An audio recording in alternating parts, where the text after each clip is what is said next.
So yung mga kawing, magandang tanghali sa ating lahat. For this video tayo magluluto ng nilagang baka.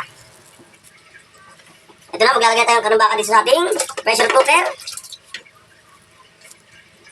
Siyempre, hindi mawawala ang ating sibuyas.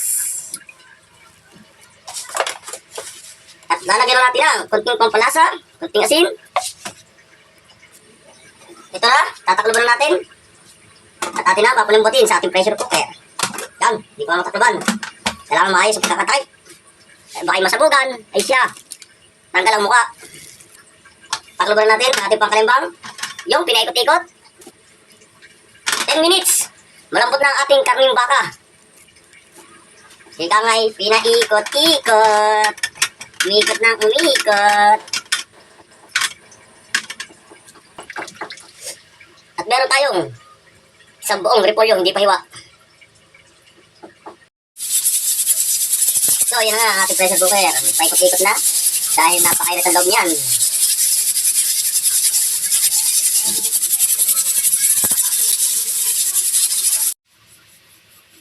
So, yung mga kawit, pasingaw na natin ang ating pressure cooker. Tingnan natin kung malambot na sa mahigit 10 minutes. So, pinasingaw-singaw na yun.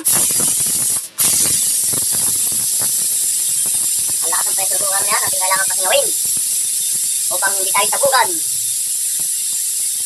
Pag nasabugan, ay hayahay. Kailangan maingat gamit ang pressure cooker.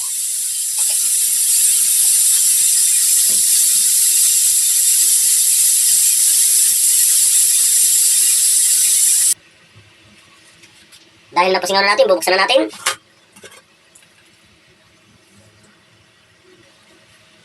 Tingnan natin ang malambot na ang ating garning baka.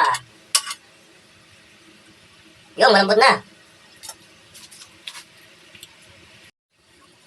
Ito na, lalagyan natin ang repolyo. Ang ating magiging nilagang baka.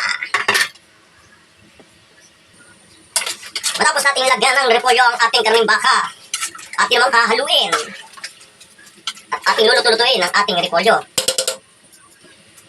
So yan, saka natin titimplahan ulit. Lagyan natin ng paminta, konting ajinomoto, bechin.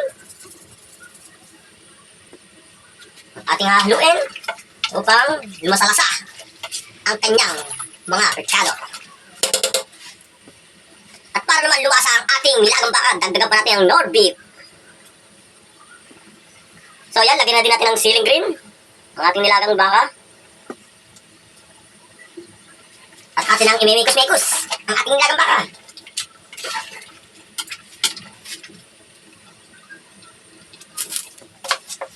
So yung mga kawing, matulog pa kanya panlasa. Ating dagdagan pa ng konting asin. Yun, sakto sa panglasa. Ika nga naman batang ganyo. Ay napakasarap nitong nilagang baka. Ay siya patikim. Ay arayaw, tikman nyaw. Dala kayong kanin. May ulam na. Ating pakukulo-kulo pa na maigi.